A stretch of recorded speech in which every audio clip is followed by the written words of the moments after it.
South ఇండియాలోనే అతి తక్కువ ధరలకే రత్నాలందించే ఏకైక సంస్థ 6JVR. సో పవన్ కళ్యాణ్ గారికి సంబంధించి ఆయన స్పీచ్, ఆయన మాట్లాడిన మాటలు, ఆయనకున్న రెస్పాన్సిబిలిటీ, వాట్ యూ ఫీల్, ఎలా ఎలా అనిపించింది టువర్డ్స్ ఏం స్టేట్ రెస్పాన్సిబిలిటీ ఇంట్రెస్ట్? ఉంది ఆయనకి? నేను వ్యక్తిగతంగా ఆయన మాట్లాడటంలా రెస్పాన్సిబిలిటీస్ అంటే ఆయన్ని పచ్చిబూతులు తిట్టినటువంటి పవన్ కళ్యాణ్ హిందీలో ఏం చేంజ్ వచ్చిందో కూడా చెప్పాలి. నరేంద్ర మోడీ ఎంత అద్భుతంగా ఏం చేంజ్ తీసుకొచ్చాడు మీ ఒపీనియన్లో ఆయన్ని అపర భాగీరథుడుగా రాముడి ప్రతిరూపంగా నువ్వు అయోధ్యలో రాముడి ప్రతిష్ఠించినటువంటి వ్యక్తిగా ఆయన్ని నువ్వు ఈరోజు రాష్ట్రంలో పొగిడావు కాబట్టి పొగడటానికి రీజన్స్ ఏంటో ఒక రీజన్ చెప్పమని అడుగుతున్నాను. నాకు చెప్పొద్దు, ప్రజలకు చెప్పండి. ఈ రాష్ట్రానికి మోడీ పోనీ ఏమన్నా మోడీ గారి చేత స్టీల్ ప్లాంట్ అమ్మనని ఏమన్నా తీసుకున్నారా? ఎష్యూరెన్స్ ఇప్పించారా? ప్రత్యేక హోదా ఎష్యూరెన్స్ ఏమైనా ఇప్పించారా? పోలవరం గురించి ఎష్యూరెన్స్ ఇప్పించారా? అమరావతి కడతానికి ఏమైనా ఎష్యూరెన్స్ ఇప్పించారా? దేనికోసం మోడీ రాముడు అయిపోయాడు ఈ రోజున మీకు? తెలుగుదేశం పార్టీ కోసం పవన్ కళ్యాణ్ అనేటువంటి వ్యక్తి అసలు రిలయబిలిటీ లేని వ్యక్తి సార్. ఆయన రేపు రాష్ట్రంలో ఓట్లు వేయించుకొని ఎలక్షన్ రిజల్ట్ రోజు కనపడితే మళ్ళీ సంవత్సరం తర్వాత ఈ రాష్ట్రంలో అడుగు పెడతాడు.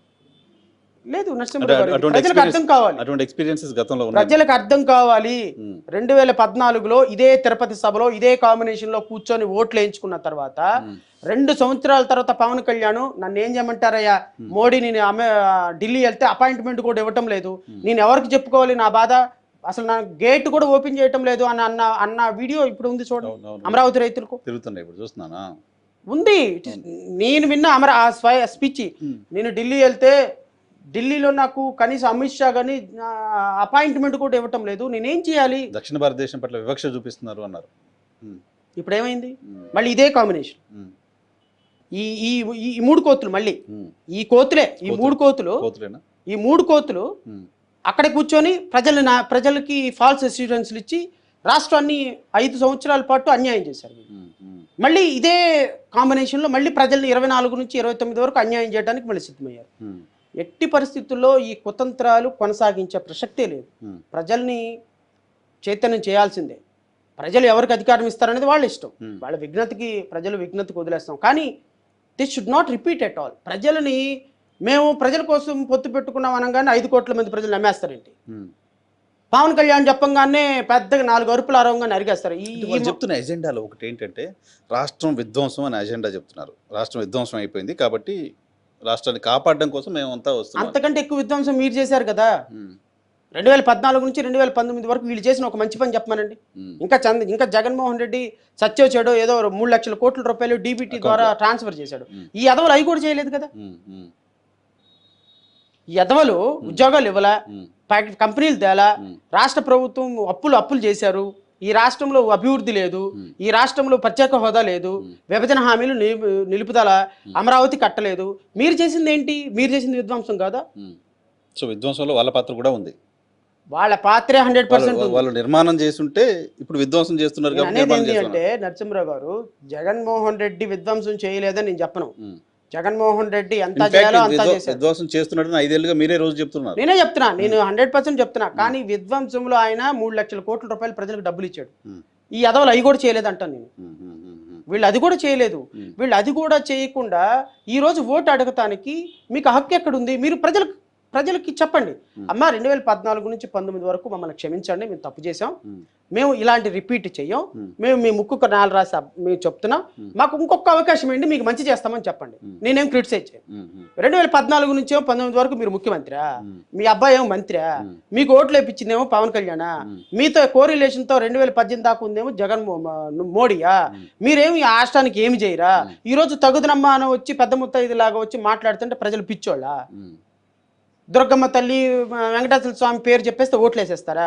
ప్రజలకి విఘ్నత లేదా? అమరావతి గురించి ఒక స్టేట్మెంట్ ఉందా సార్? అమరావతి గురించి ఒక ఇది రేపొద్దున వీళ్ళకి అధికారం ఇస్తే కూడా ఇదే పరిస్థితి నరసింహరావు గారు. అందుకని నేనేమంటానంటే ఈ దొంగలకు ఓట్లు వేయద్దు. మీరు విఘ్నతతోటి ఎవరికి ఓట్లు వేస్తారో వేయండి, మనస్సాక్షితో ఆలోచించి ఓటేయండి. ఈ దొంగలకు కనుక ఓటేసాము అంటే మళ్ళీ 2014, 19 రిపీట్ అవుతుంది, 2019, 24 రిపీట్ అవుతుంది. ఎవ్వరూ రాష్ట్రానికి న్యాయం చేయాలి. ఇప్పుడు మీరు అడగొచ్చు, సార్ అద్భుతంగా జరుగుతుంది కదా, అద్భుతంగా బాగానే ఉంది కదా, ఏమైపోయింది భరోసా అంటే అప్పు తీసుకొచ్చుకుంటున్నారు, తింటున్నారు, బాగానే ఉంది సార్. అప్పు ఎవరు తీరుస్తారు రేపొద్దున? ప్రజలకి జీతాలు ఇచ్చే పరిస్థితులు లేదు సార్. అంటే అట్లా అడిగే కూటమి కూడా అంతకంటే ఎక్కువ అప్పులు దేశం కోసం చేస్తుంది కదా.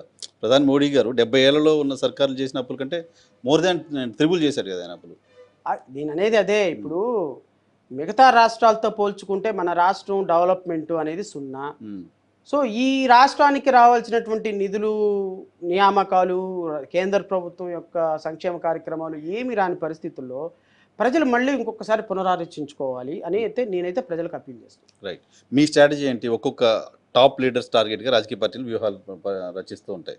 పవన్ కళ్యాణ్ పేరు మీ స్ట్రాటజీ ఏంటి? నారా లోకేష్ పేరు మీ స్ట్రాటజీ ఏంటి? చంద్రబాబు నాయుడు గారి పేరు మీ స్ట్రాటజీ ఏంటి? అంటే నేను ముఖ్యమంత్రిగానే అసెంబ్లీలోకి అడుగు పెడతానని చంద్రబాబు నాయుడు గారు అన్నారు. రెడ్ బుక్ పట్టుకొని నారా లోకేష్ తిరుగుతున్నాడు. పాతాళంలోకి తొక్కేస్తా జగన్ అని పవన్ కళ్యాణ్ గారు అంటున్నారు.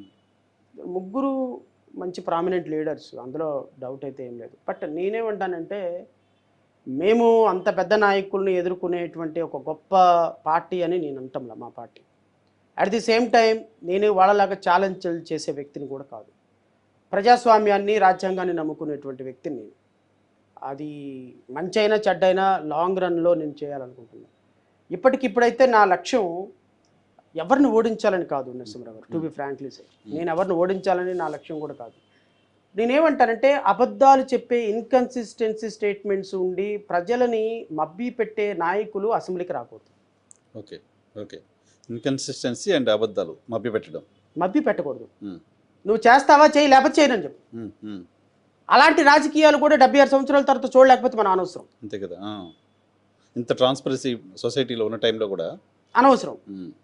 ఈ ప్రాసెస్లో భాగంగా వీళ్ళు చెప్పినటువంటి అబద్ధాలు, అలాంటి అబద్ధాలు ఆడేటువంటి వ్యక్తిలో తక్కువ అబద్ధాలు ఆడే వ్యక్తి నారా చంద్రబాబు నాయుడు. ఈ అబద్ధాల రాజ్యానికి బ్రాండ్ అంబాసిడరు పవన్ కళ్యాణ్ గారు. పవన్ కళ్యాణ్ అనేటువంటి అబద్ధాల బ్రాండ్ అంబాసిడర్కి యువరాజు Nara Lokesh. So at least brand అంబాసిడర్ని, యువరాజుని అసెంబ్లీలోకి రాకుండా ఆపాలని నా టార్గెట్. ఓకే. నారాలోకి చంద్రబాబు నాయుడు గారు ఉన్నారు, ఆయన పెద్ద అయినా పాపం ఇంకొక సంవత్సరం చేయగలుగుతారేమో ఎలక్షన్. ఒక సంవత్సరం అనుభవించనియండి, ఆయన టార్గెట్ చేయటం అనవసరం కదా. వీళ్ళిద్దరూ అసెంబ్లీకి గోడ ఎలా, అసెంబ్లీ గేట్ ఎలా తాగుతారో నేను చూస్తాను. గేట్ తాకని